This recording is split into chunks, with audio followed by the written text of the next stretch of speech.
Yeah, this is over this UN migration pact. No, this is a non-binding UN resolution, which ordinarily probably wouldn't get that much attention, but it's really turned into a kind of flashpoint for the current debate going on in Europe over migration. Several governments in Eastern Europe that are under hard right control are refusing to sign the pact. Italy is still undecided. Now, the NVA party here in Belgium is opposed to the pact. This is the Flemish separatist party. It's the party that wants independence for the Dutch-speaking northern half of Belgium. Now, they are the largest party in the government. While that might seem unusual that the largest party in the Belgian government doesn't think Belgium should exist, welcome to Belgian politics. Now, the prime minister is not from this party. He's from a French-speaking liberal party, and he supports the UN Migration Pact. So over the past week, there's been this big debate.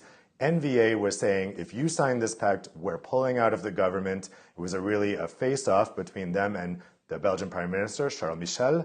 And last night he said, nope, I'm going to Marrakesh and I'm going to sign this agreement.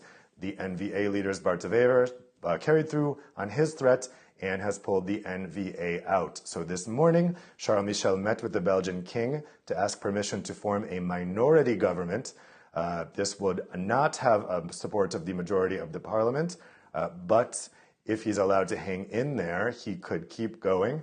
He has reshuffled his cabinet, taken out all the NVA ministers. He will be in a coalition now with two other Flemish parties, more moderate parties.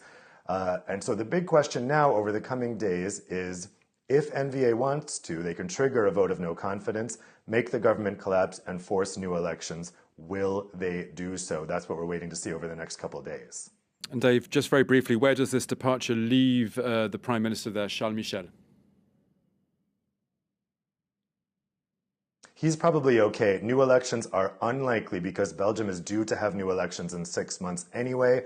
Under Belgian law, they have to happen either way. Nobody wants two elections in 6 months. Also, it kind of benefits the NVA to not be part of the government for those elections in 6 months' time because, again, they're a secessionist party. The federal national government is their usual target, so it's a little awkward for them to be part of that government for the campaign. So probably the NVA will allow this minority government to continue for the next 6 months and wait until those elections. But we'll see.